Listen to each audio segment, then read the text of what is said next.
श्रीगणेशाय नमः। नारद उवाच प्रणम्य शिरसा देवं गौरीपुत्रं विनायकं भक्तावासं स्मरेन्नित्य आयुः कामार्थसाधये। प्रथमं वक्रतुण्डं च एकदन्तं द्वितीयकं तृतीयं कृष्णपिङ्गाक्षं गजवक्त्रं चतुर्धकं लम्बोदरं पञ्चमं च षष्ठं विकटमेव च सप्तमं विघ्नराजेन्द्रं च धूम्रवर्णं तथाष्टमं नवमं भालचन्द्रं च दशमं तु विनायकम् एकदंसं गणपतिं द्वादशं तु गजाननं द्वादशैतानि नामानि त्रिसन्ध्यं यः पठेन्नरः न च विघ्नभयं तस्य सर्वसिद्धिकरं प्रभो। विद्यार्थी लभते विद्यां दानार्थी लभते धनं पुत्रार्थी लभते पुत्रार्मोक्षार्थी लभते गतिं।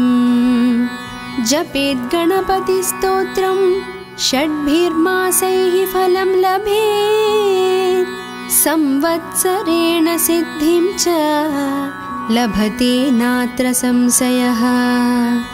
अष्टभ्यो ब्राह्मणेभ्यश्च लिखित्वा यः समर्पयेत् तस्य विद्या भवेत् सर्वा गणेशस्य प्रसादतः। श्रीगणेशाय नमः। नारद उवाच प्रणम्य शिरसा देवं गौरीपुत्रं विनायकं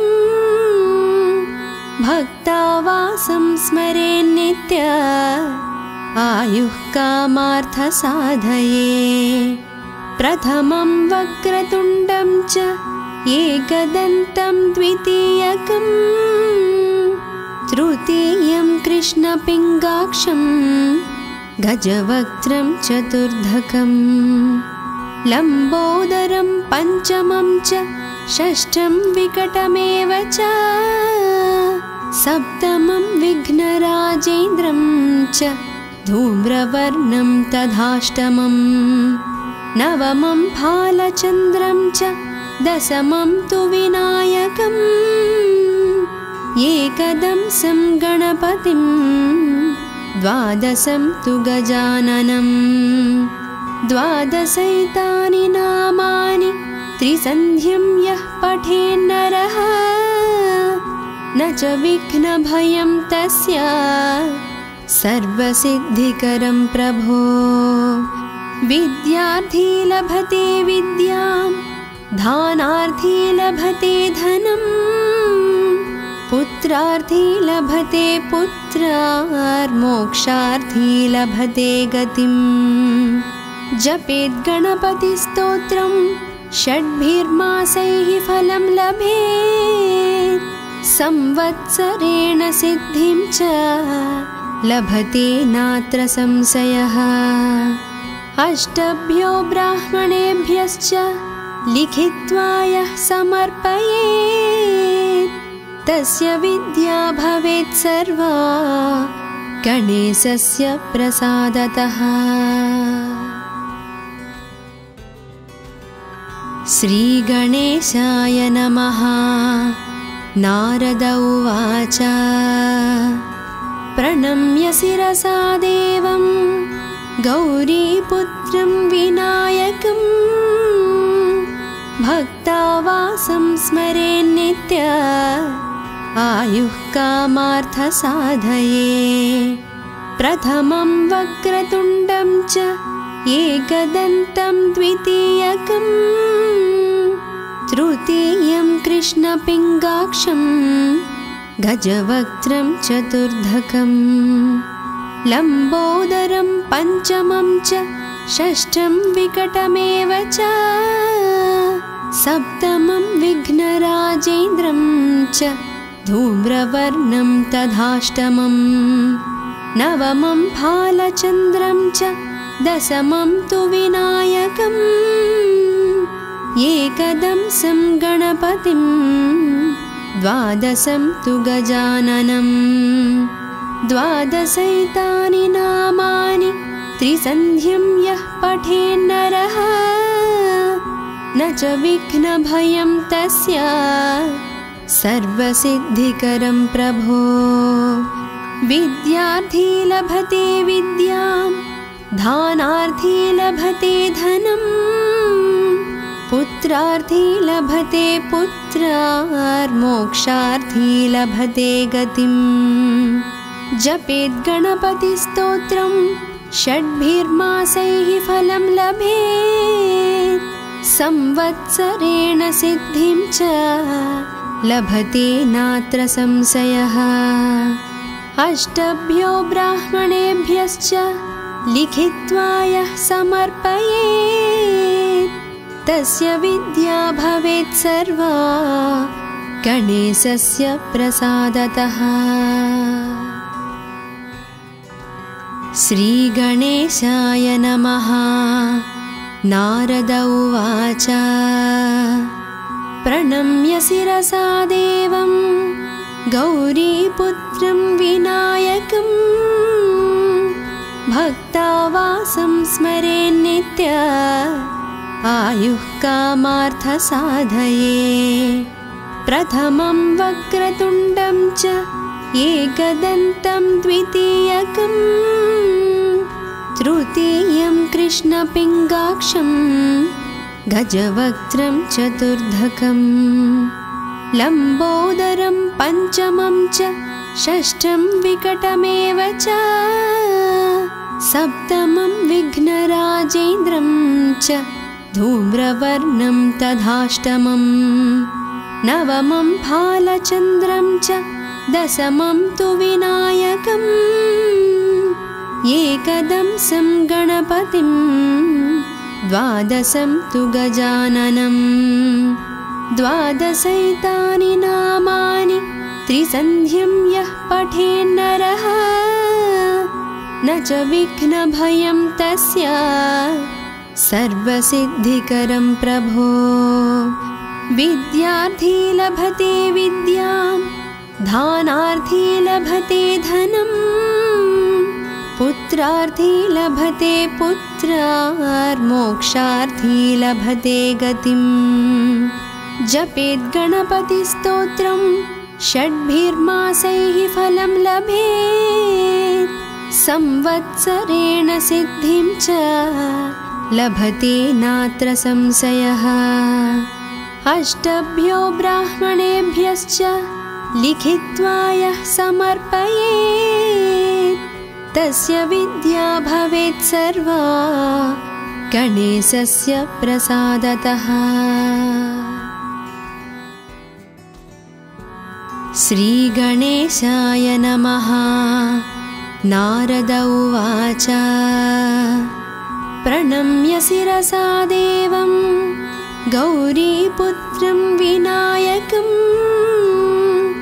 भक्तावासं स्मरेन्नित्य आयुः कामार्थसाधये प्रथमं वक्रतुण्डं च एकदन्तं द्वितीयकं तृतीयं कृष्णपिङ्गाक्षं गजवक्त्रं चतुर्धकं लम्बोदरं पञ्चमं च षष्ठं विकटमेव च सप्तमं विघ्नराजेन्द्रं च धूम्रवर्णं तथाष्टमं नवमं फालचन्द्रं च दशमं तु विनायकम् एकदंसं गणपतिं द्वादशं तु गजाननम् द्वादशैतानि नामानि त्रिसन्ध्यं यः पठेन्नरः न च विघ्नभयं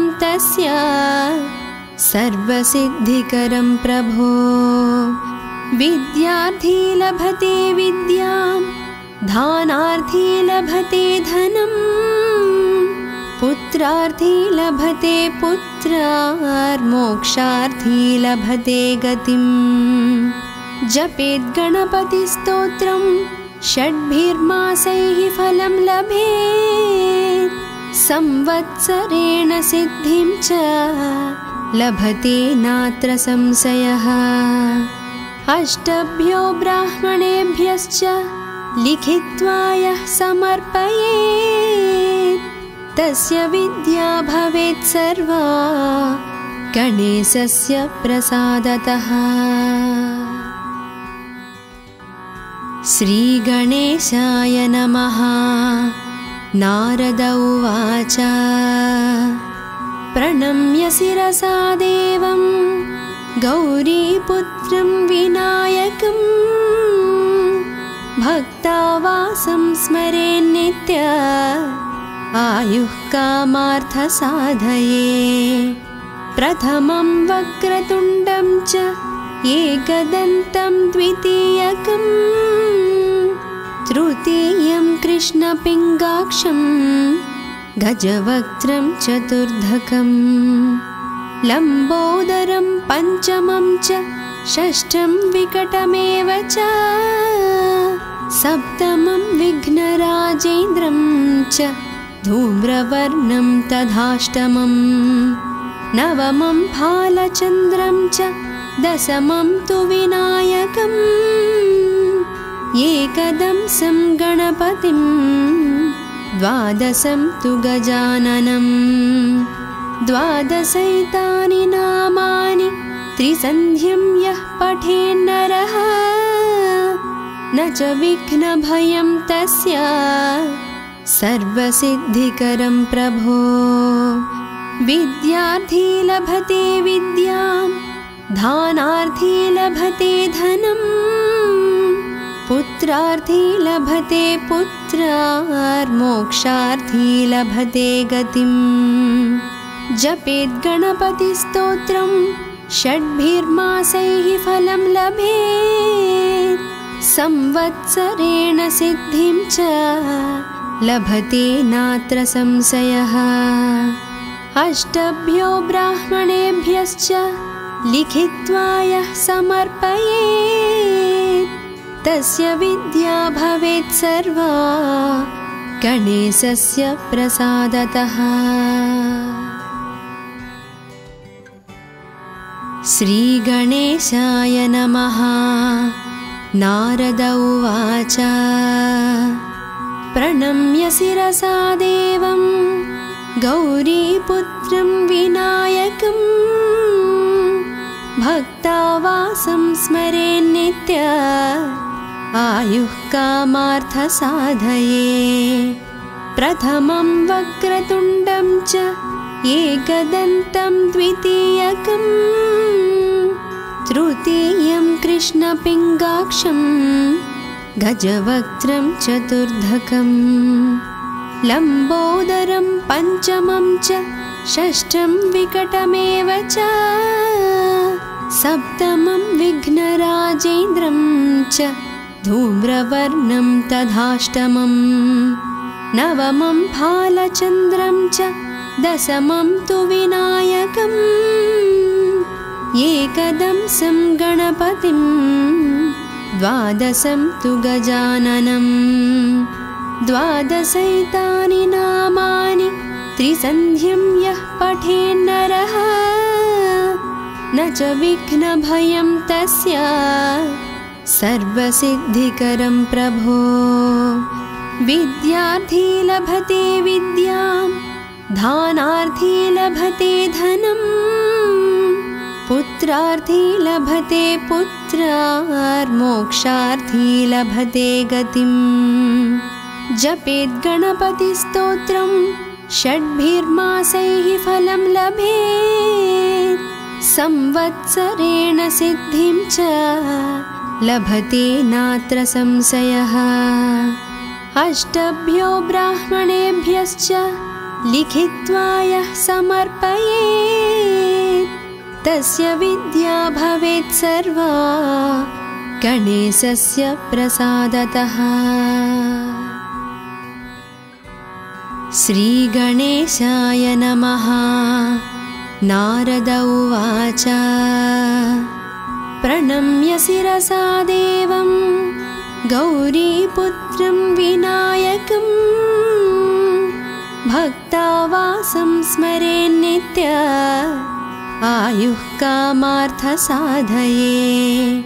प्रथमं वक्रतुण्डं च एकदन्तं द्वितीयकं तृतीयं कृष्णपिङ्गाक्षं गजवक्त्रं चतुर्धकं लम्बोदरं पञ्चमं च षष्ठं विकटमेव च सप्तमं विघ्नराजेन्द्रं च धूम्रवर्णं तथाष्टमं नवमं भालचन्द्रं च दशमं तु विनायकम् एकदंसं गणपतिं द्वादशं तु गजाननं द्वादशैतानि नामानि त्रिसन्ध्यं यः पठेन्नरः न च विघ्नभयं तस्य सर्वसिद्धिकरं प्रभो।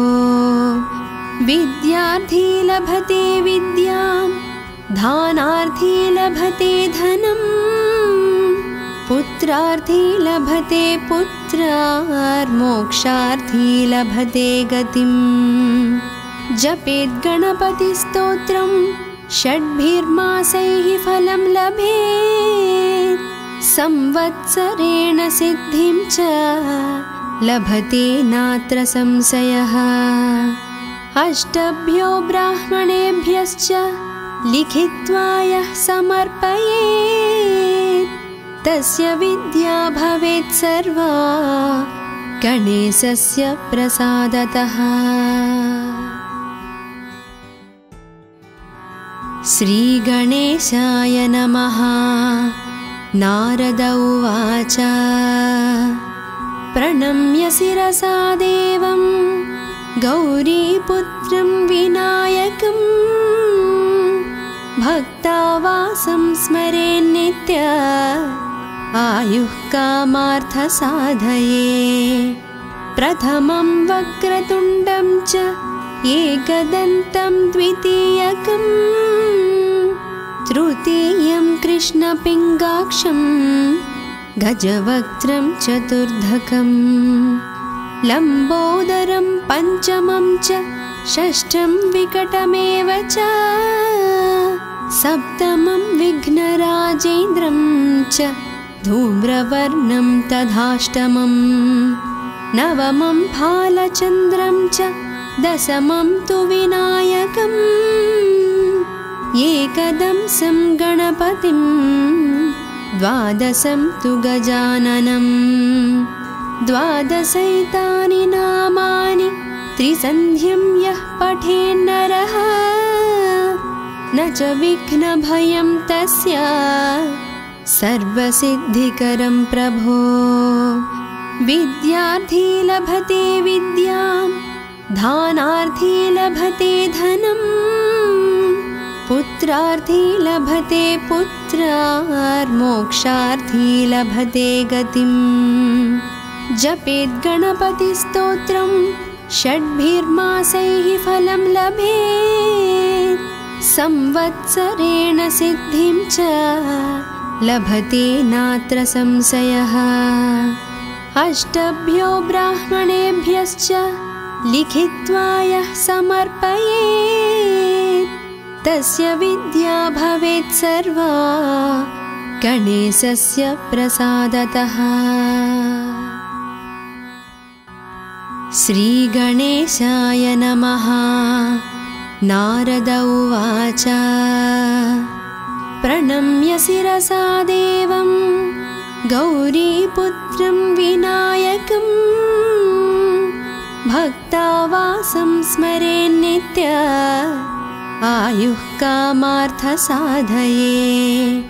प्रथमं वक्रतुण्डं च एकदन्तं द्वितीयकं तृतीयं कृष्णपिङ्गाक्षं गजवक्त्रं चतुर्धकं लम्बोदरं पञ्चमं च षष्ठं विकटमेव च सप्तमं विघ्नराजेन्द्रं च धूम्रवर्णं तथाष्टमं नवमं भालचन्द्रं च दशमं तु विनायकम् एकदंसं गणपतिं द्वादशं तु गजाननं द्वादशैतानि नामानि त्रिसन्ध्यं यः पठेन्नरः न च विघ्नभयं तस्य सर्वसिद्धिकरं प्रभो विद्यार्थी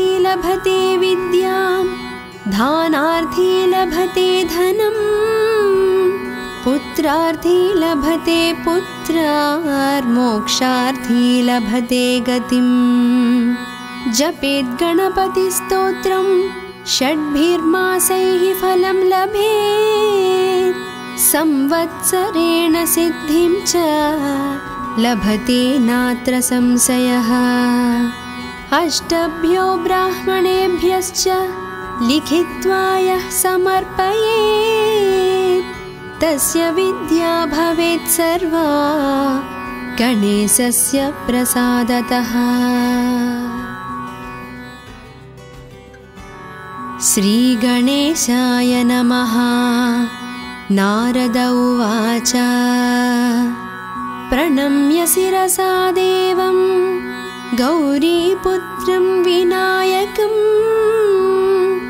भक्तावासं स्मरेन्नित्य आयुः कामार्थसाधये प्रथमं वक्रतुण्डं च एकदन्तं द्वितीयकं तृतीयं कृष्णपिङ्गाक्षं गजवक्त्रं चतुर्धकं लम्बोदरं पञ्चमं च षष्ठं विकटमेव च सप्तमं विघ्नराजेन्द्रं च धूम्रवर्णं तथाष्टमं नवमं भालचन्द्रं च दशमं तु विनायकम् एकदंसं गणपतिं द्वादशं तु गजाननं द्वादशैतानि नामानि त्रिसन्ध्यं यः पठेन्नरः न च विघ्नभयं तस्य सर्वसिद्धिकरं प्रभो विद्यार्थी लभते विद्यां धानार्थी लभते धनं पुत्रार्थी लभते पुत्रार्मोक्षार्थी लभते गतिं जपेत् गणपतिस्तोत्रं षड्भिर्मासैः फलं लभेत् संवत्सरेण सिद्धिं च लभते नात्र संशयः अष्टभ्यो ब्राह्मणेभ्यश्च लिखित्वा यः समर्पयेत् तस्य विद्या भवेत् सर्वा गणेशस्य प्रसादतः। श्रीगणेशाय नमः। नारद उवाच प्रणम्य शिरसा देवं गौरीपुत्रं विनायकं भक्तावासं स्मरेन्नित्य आयुः कामार्थसाधये प्रथमं वक्रतुण्डं च एकदन्तं द्वितीयकं तृतीयं कृष्णपिङ्गाक्षं गजवक्त्रं चतुर्धकं लम्बोदरं पञ्चमं च षष्ठं विकटमेव च सप्तमं विघ्नराजेन्द्रं च धूम्रवर्णं तथाष्टमं नवमं भालचन्द्रं च दशमं तु विनायकम् एकदंसं गणपतिं द्वादशं तु गजाननं द्वादशैतानि नामानि त्रिसन्ध्यं यः पठेन्नरः न च विघ्नभयं तस्य सर्वसिद्धिकरं प्रभो।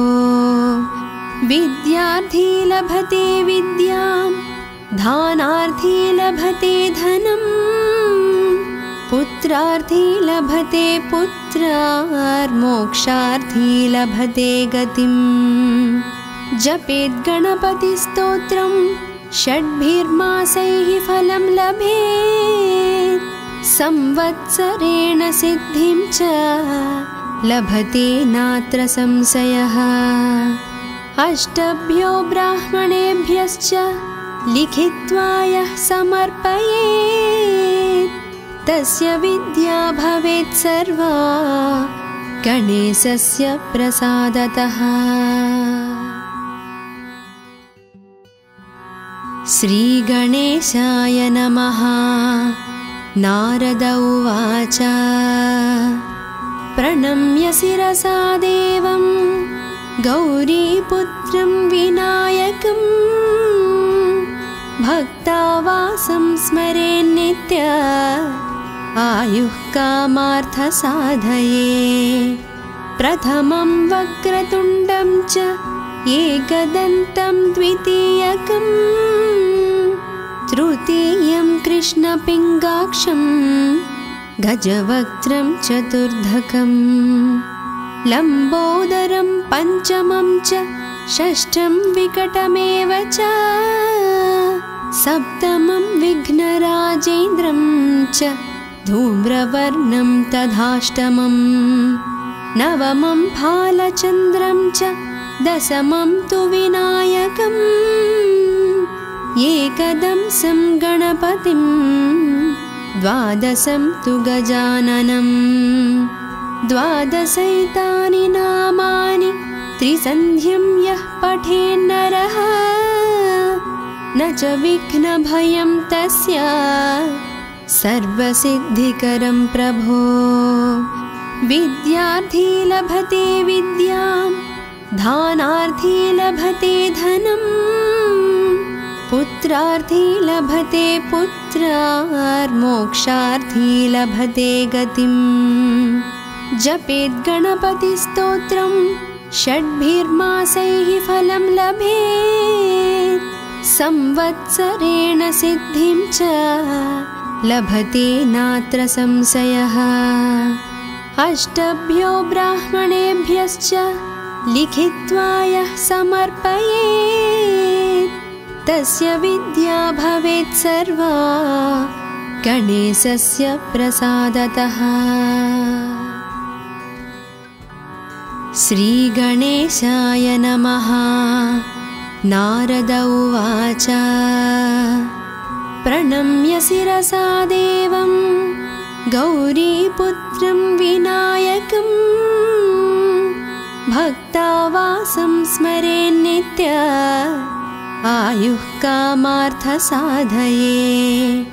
प्रथमं वक्रतुण्डं च एकदन्तं द्वितीयकं तृतीयं कृष्णपिङ्गाक्षं गजवक्त्रं चतुर्धकं लम्बोदरं पञ्चमं च षष्ठं विकटमेव च सप्तमं विघ्नराजेन्द्रं च धूम्रवर्णं तथाष्टमं नवमं भालचन्द्रं च दशमं तु विनायकम् एकदंसं गणपतिं द्वादशं तु गजाननं द्वादशैतानि नामानि त्रिसन्ध्यं यः पठेन्नरः न च विघ्नभयं तस्य सर्वसिद्धिकरं प्रभो। विद्यार्थी लभते विद्यां दानार्थी लभते धनं पुत्रार्थी लभते पुत्रार्मोक्षार्थी लभते गतिम्। जपेत् गणपतिस्तोत्रं षड्भिर्मासैः फलं लभेत् संवत्सरेण सिद्धिं च लभते नात्र संशयः।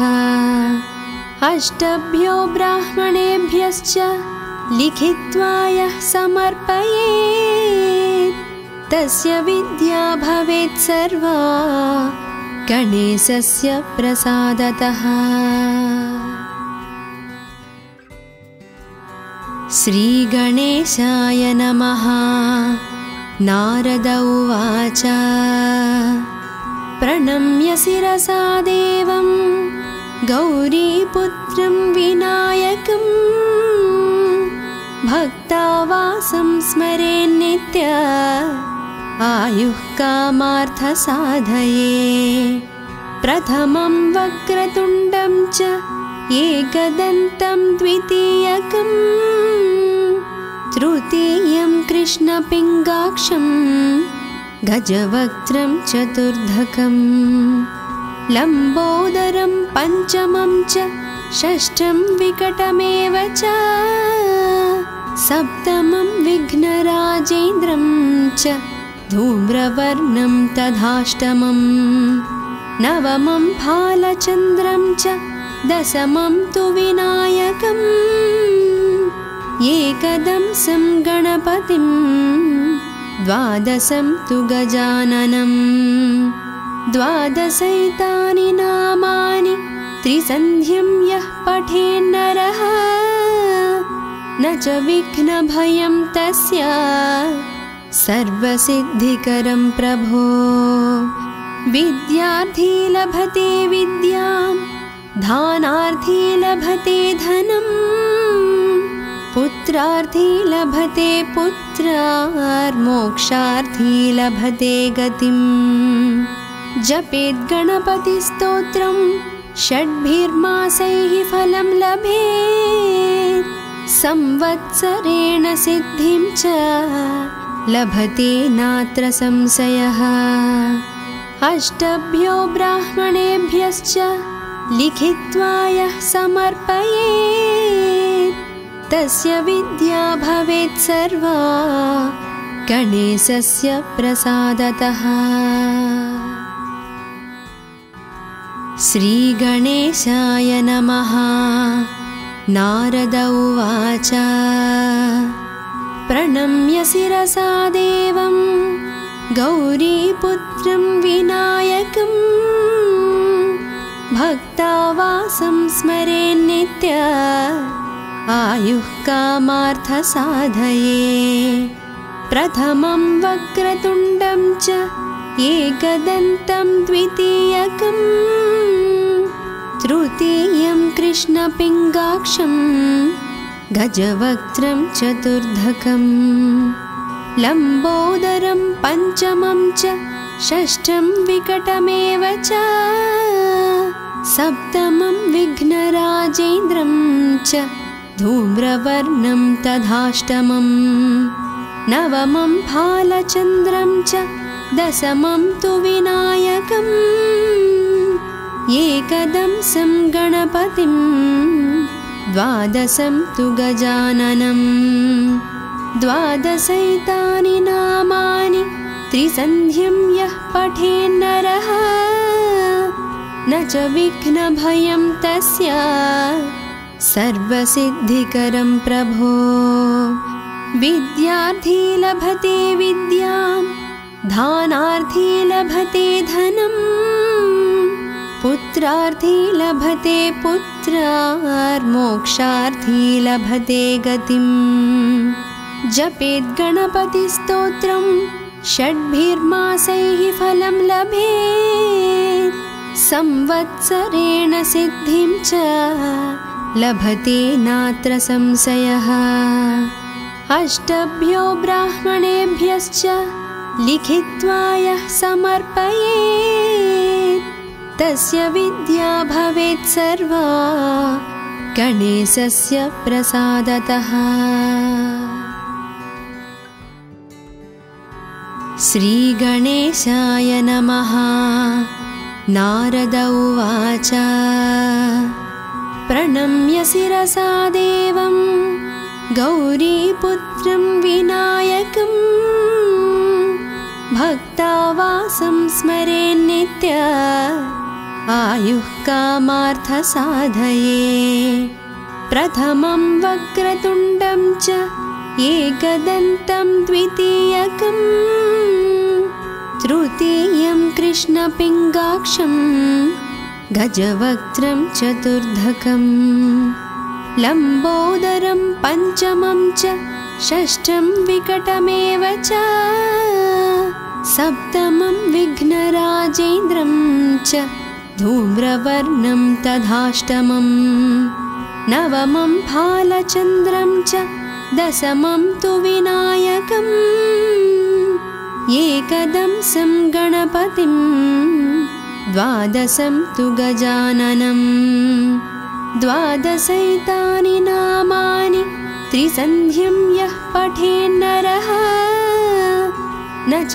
विघ्नभयं तस्य सर्वसिद्धिकरं प्रभो विद्यार्थी लभते विद्यां धानार्थी लभते धनं पुत्रार्थी लभते पुत्रार्मोक्षार्थी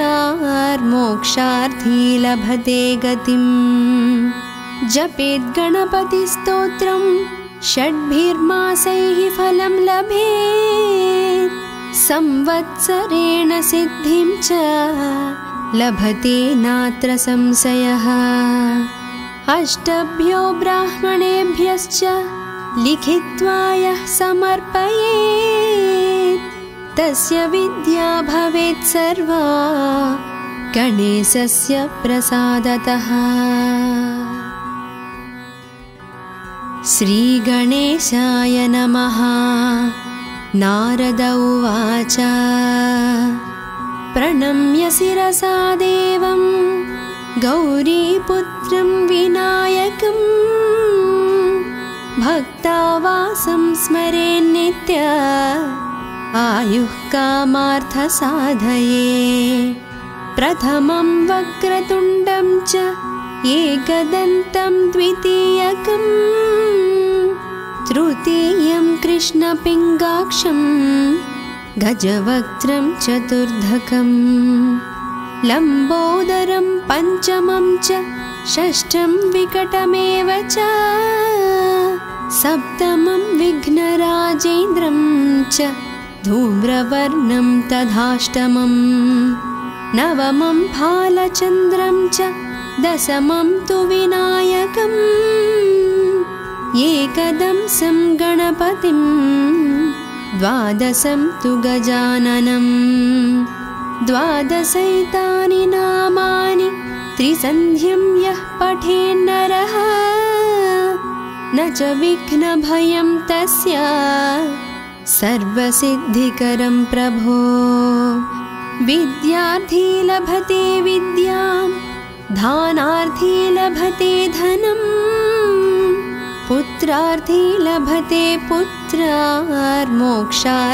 लभते गतिं जपेत् गणपतिस्तोत्रं षड्भिर्मासैः फलं लभेत् संवत्सरेण सिद्धिं च लभते नात्र संशयः अष्टभ्यो ब्राह्मणेभ्यश्च लिखित्वा यः समर्पयेत् तस्य विद्या भवेत् सर्वा गणेशस्य प्रसादतः।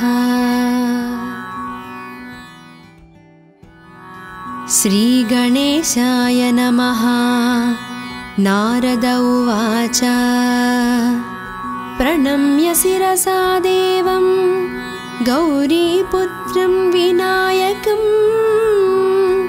भक्तावासं स्मरेन्नित्य आयुः कामार्थसाधये प्रथमं वक्रतुण्डं च एकदन्तं द्वितीयकं तृतीयं कृष्णपिङ्गाक्षं गजवक्त्रं चतुर्धकं लम्बोदरं पञ्चमं च षष्ठं विकटमेव च सप्तमं विघ्नराजेन्द्रं च धूम्रवर्णं तथाष्टमं नवमं फालचन्द्रं च दशमं तु विनायकम् एकदंसं गणपतिं द्वादशं तु गजाननं द्वादशैतानि नामानि त्रिसन्ध्यं यः पठेन्नरः न च विघ्नभयं तस्य सर्वसिद्धिकरं प्रभो। विद्यार्थी लभते विद्यां धानार्थी लभते धनं पुत्रार्थी लभते पुत्रार्मोक्षार्थी लभते गतिम्।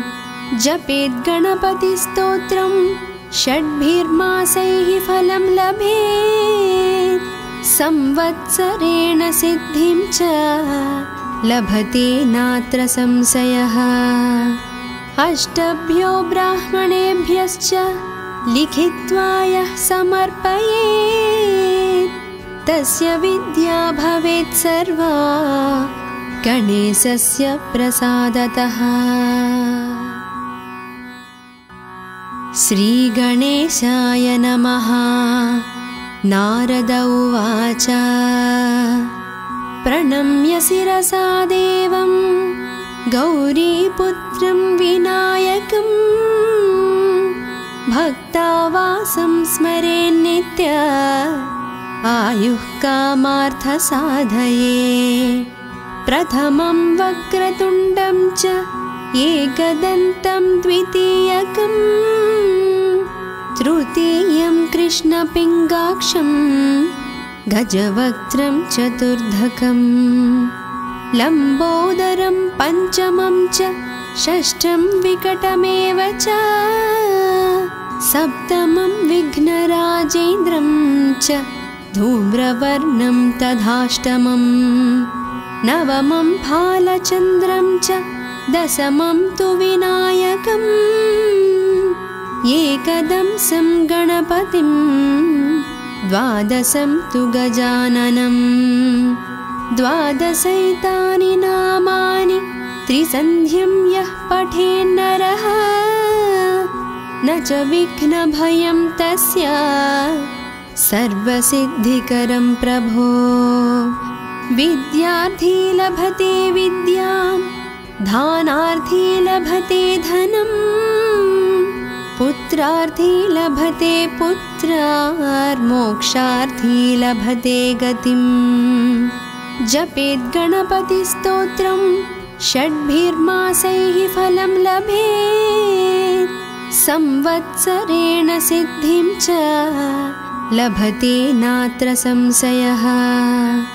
अष्टभ्यो ब्राह्मणेभ्यश्च लिखित्वा यः समर्पयेत् तस्य विद्या भवेत् सर्वा गणेशस्य प्रसादतः।